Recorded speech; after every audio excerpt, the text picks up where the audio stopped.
Hi, this is Learn with Yasmin channel, your daily story for better English. Goodbye, Mr. Hollywood. Chapter 1. Mystery Girl. It all began on a beautiful spring morning in a village called Whistler in Canada. A pretty little village in the mountains of British Columbia. There was a cafe in the village with tables outside, and at one of these tables sat a young man. He finished his breakfast, drank his coffee, looked up into the blue sky, and felt the warm sun on his face. Nick Lortz was a happy man. The waiter came up to his table. "More coffee?" he asked. "Yeah, great," said Nick.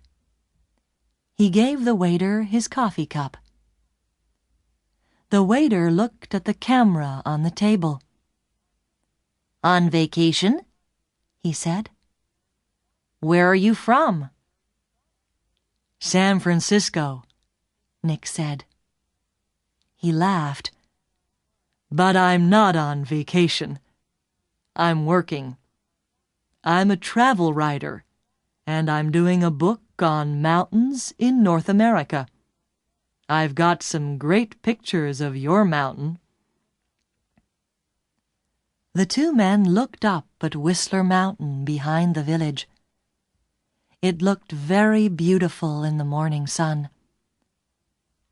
"Do you travel a lot, then?"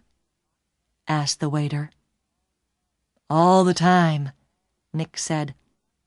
"I write books, and I write for travel magazines. I write about everything. Different countries, towns, villages, rivers, mountains, people." The waiter looked over Nick's head. "There's a girl across the street," he said.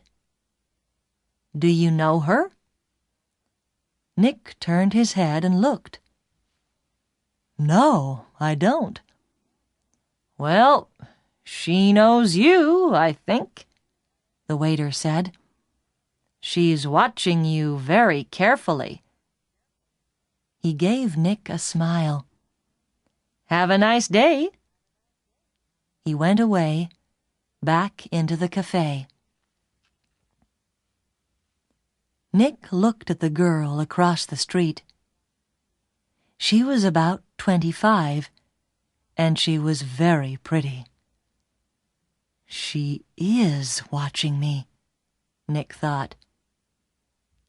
Then the girl turned and looked in one of the shop windows.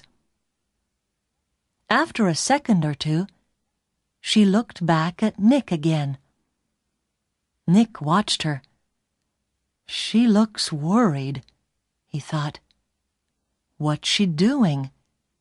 Is she waiting for somebody?" Suddenly, the girl smiled.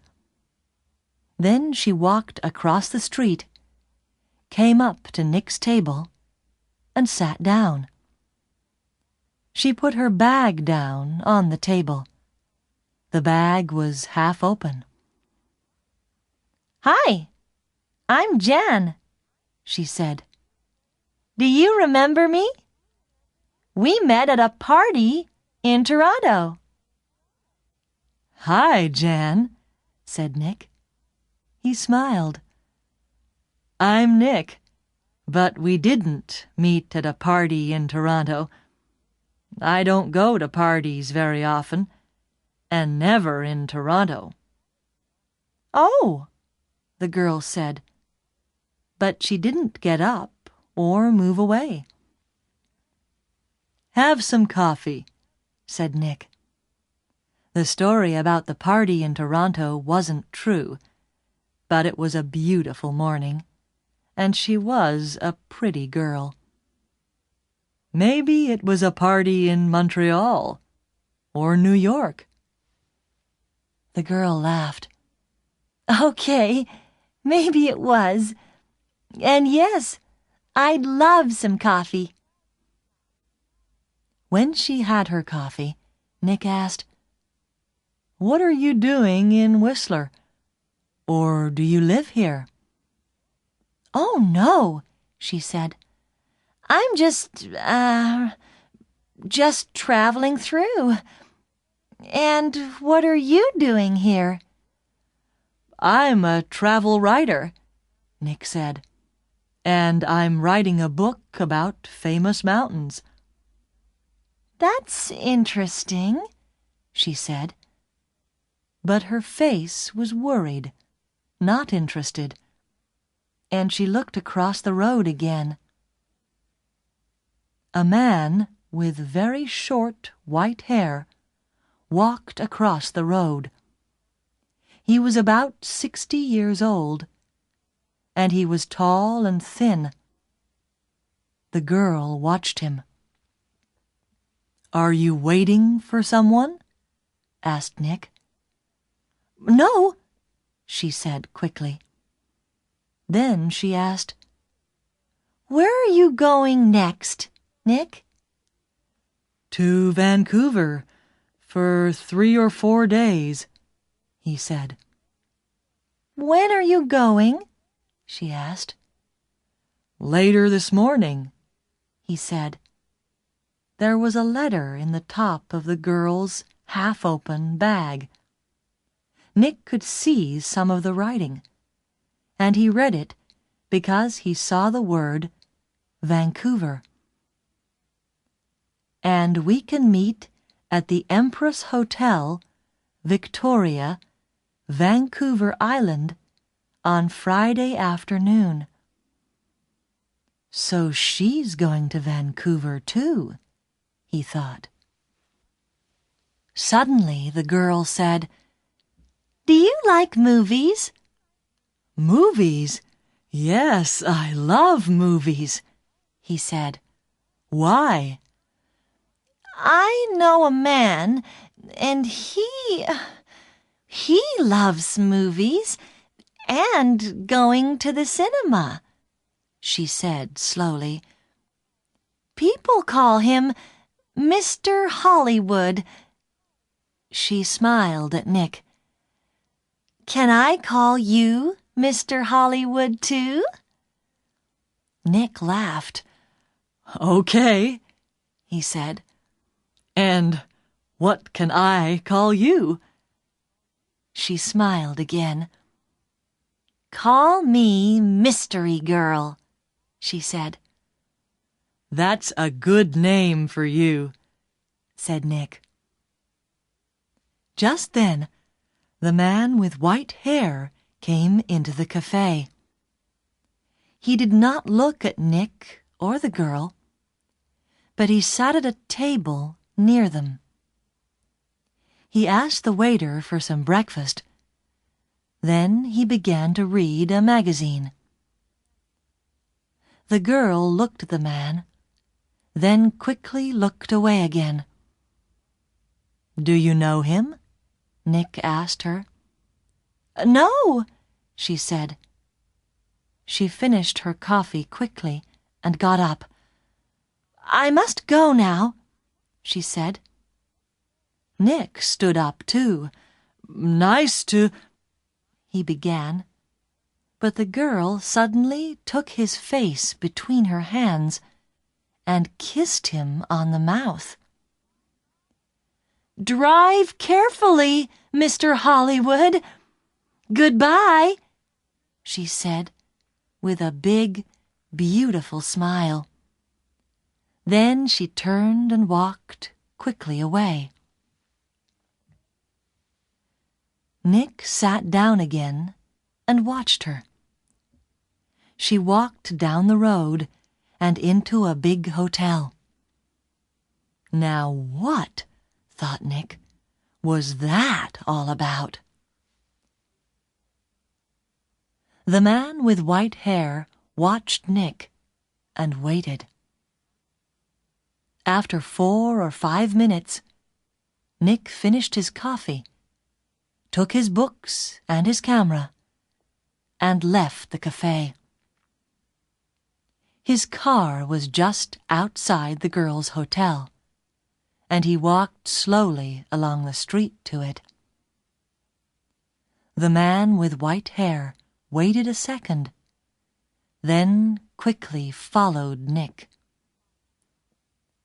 From a window high up in the hotel, the girl looked down into the road. She saw Nick and the man with white hair about 50 yards behind him. Nick got into his car, and the man with white hair walked quickly to a red car across the street.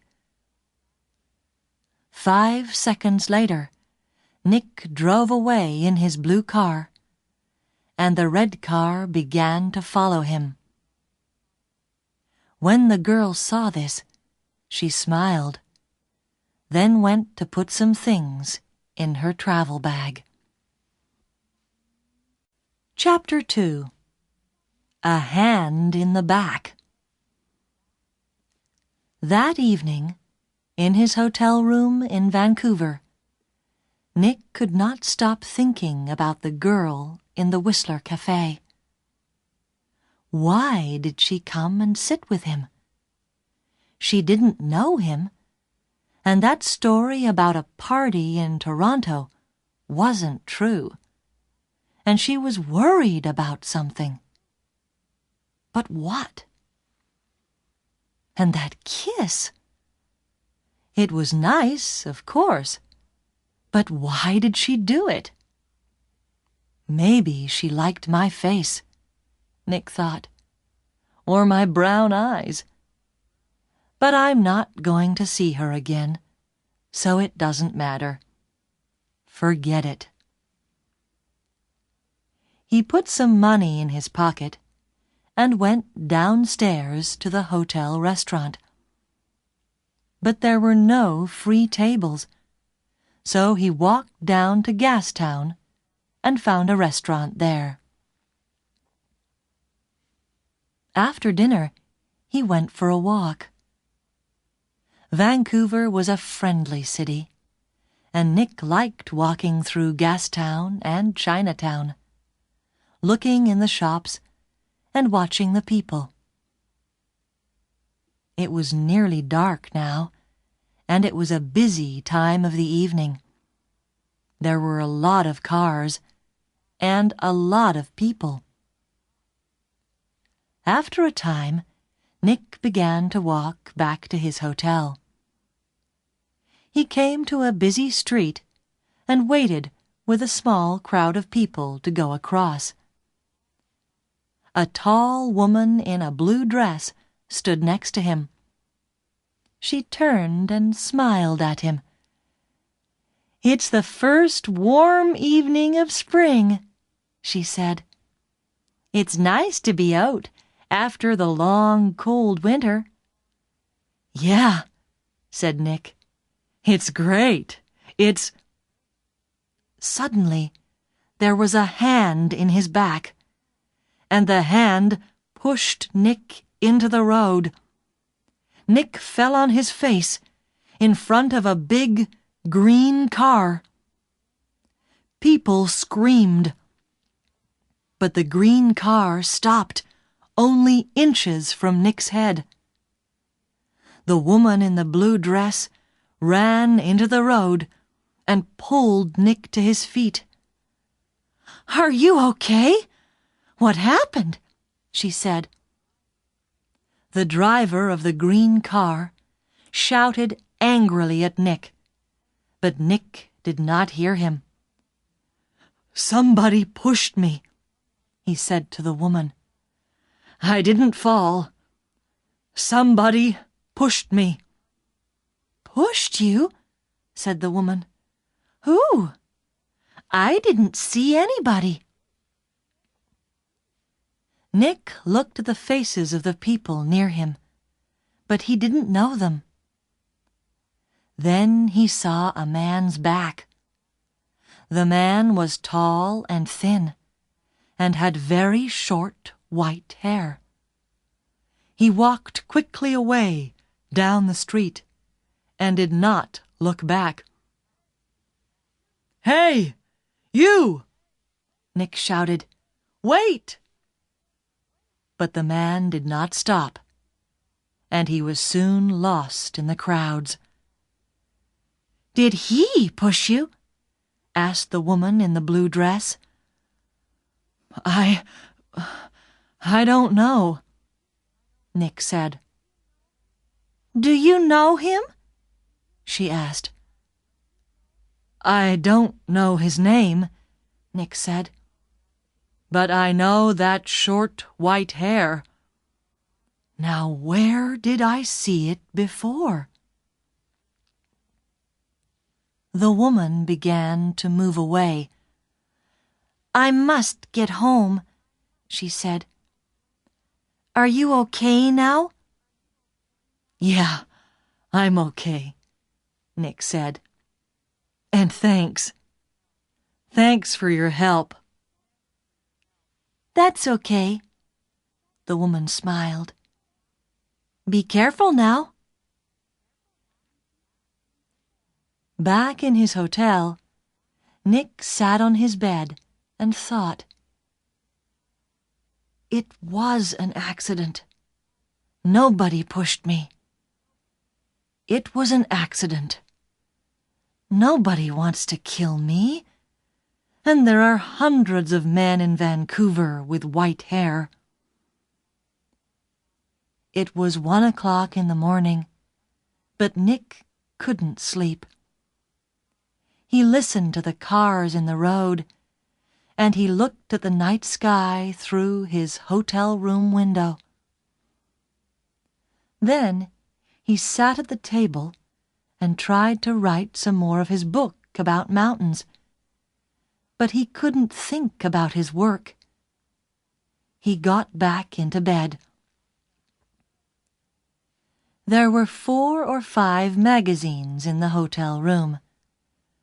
They were not very interesting, but Nick sat in bed and opened one, and saw a photo of Mystery Girl. He looked at the picture very carefully. But yes, it was her. Jan, the girl from the Whistler Cafe.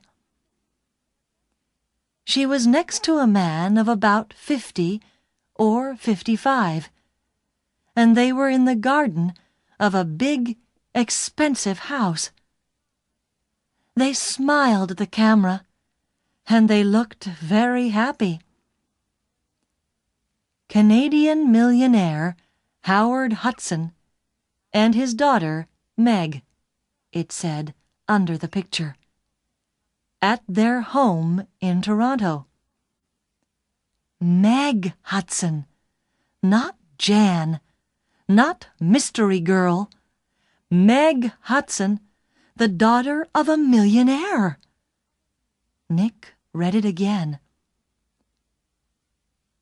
Why did she come and sit with me in the cafe at Whistler? He thought. Millionaires' daughters don't sit with strangers in cafes and then give them a big kiss when they leave. Why did she do it? What did she want? He thought back to the cafe in Whistler and the girl next to him at the table. Then he remembered something. He remembered a man at a table near them in the cafe. A tall, thin man, about 60 years old. A man with very short white hair. Nick didn't sleep much that night. Chapter 3. A Walk in the Park. The next day was Thursday. Nick stayed in his hotel room and wrote about mountains all morning. Then he drove to Stanley Park in the afternoon.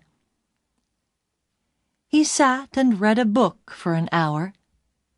Then he went for a walk under the tall trees. There was nobody here. It was quiet, and he could walk and think. He thought about Meg Hudson and about the man with white hair. Did he know Meg Hudson? Did she know him? He remembered Meg Hudson's last words. "Drive carefully, Mr. Hollywood." Why did she say that? Why did she call him Mr. Hollywood? He didn't understand any of it. Suddenly, he heard a noise. He stopped. That was a gun, he thought. There's somebody in the trees with a gun. There it is again. Then something hit the tree over his head. Somebody's shooting at me, Nick thought. He turned and ran. And somebody began to run after him. Nick ran through the trees. There was no sun in here, and it was half dark. And there were no people. Nobody to help him. I must get to my car, Nick thought. Find some people. The police. He ran on. He could still hear the gunman behind him, so he ran faster. After 3 or 4 minutes, he stopped and listened. Nothing. It was all quiet. Nick was afraid. What's happening? He thought. Why is somebody shooting at me?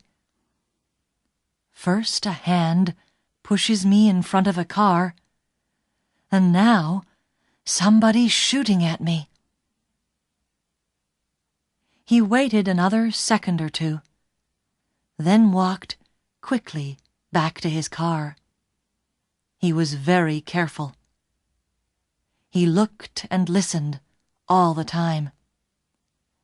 But nobody came out of the trees, and nobody shot at him. Then he saw people. Women with young children, some boys with a football, 2 men with a dog. He began to feel better. Nobody can shoot me now, he thought.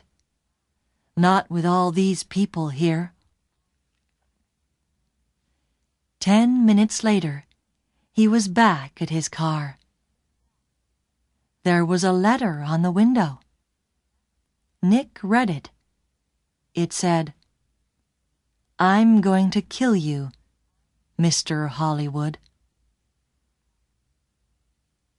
Nick drove to the nearest police station. He waited for half an hour. Then a tired young policeman took him into a small room. Nick told his story, and the policeman wrote it all down. "So, what are you going to do?" asked Nick. "Nothing," said the policeman. "Nothing?" said Nick. "But somebody shot at me, and—" "Mr. Lortz," the policeman said tiredly, "how many people are there in this town with guns?"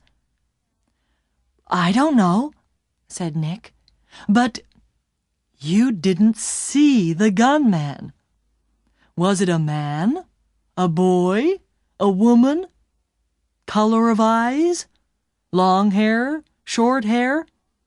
You don't know, because you didn't see anybody. Maybe it was an old girlfriend. Maybe somebody doesn't like your travel books, Mr. Lortz.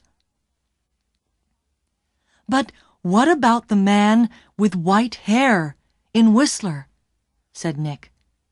The girl, Meg Hudson, called me Mr. Hollywood in the cafe, and this man heard her. And now I get a letter to Mr. Hollywood on my car. Who is this Mr. Hollywood? We all want answers to our questions, Mr. Lortz, the policeman said. But we don't always get them. Questions, but no answers. Nick walked out of the police station and drove to his hotel. He was angry and afraid. How did the man with white hair find me in Vancouver? He thought. Did he follow me from Whistler? Is he following me now? Maybe he's staying at my hotel too. In the next room. With his gun. Chapter 4. The Man with White Hair. Nick stopped his car in front of the hotel. He looked carefully before he got out, but there was nobody with white hair near the hotel.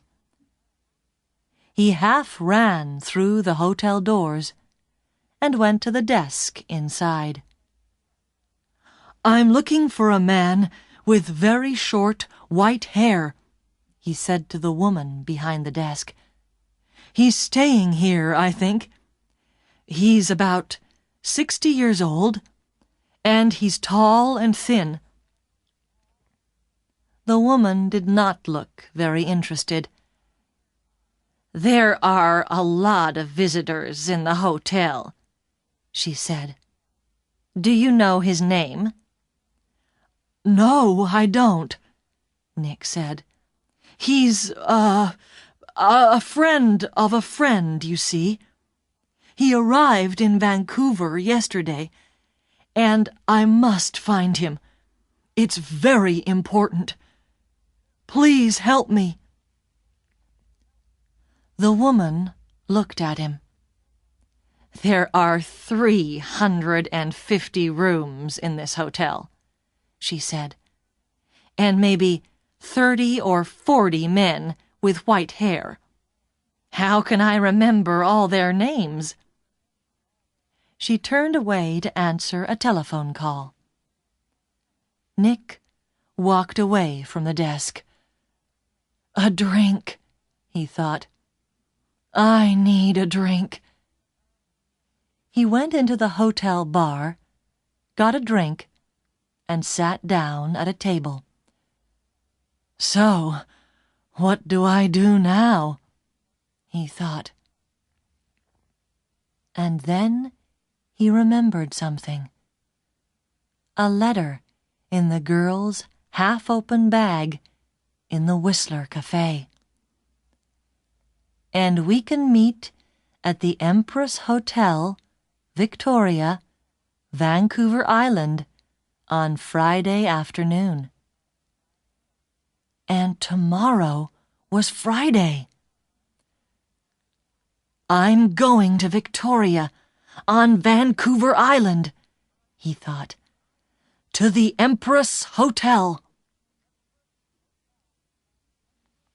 Nick had dinner in the hotel that evening. He finished eating and got up from his table and saw the man with white hair. Nick moved quickly. The man was at the hotel desk. Nick could see the white head above the other heads near the desk. "Excuse me," said Nick. He pushed past the people in the hotel restaurant. A small boy ran in front of him, and Nick ran into him. The boy and Nick fell down on the floor. The boy began to cry. "Hey!" said a woman behind Nick. "I'm very sorry," said Nick. He got up and helped the boy to his feet. "Are you okay?" he asked the boy. "Be more careful next time," said the woman. Nick moved away quickly, but when he looked back at the hotel desk, he couldn't see the man with white hair. He pushed through the crowd of people. "That man!" he shouted at the woman behind the desk. "That man with short white hair! Where did he go?" The woman looked at Nick. "Mr. Vickers," she said. "I don't know." "Vickers? Is that his name?" said Nick. "What's his room number?" "I'm sorry, I can't tell you that," the woman said. "But I need to," began Nick. The woman turned away to answer the telephone.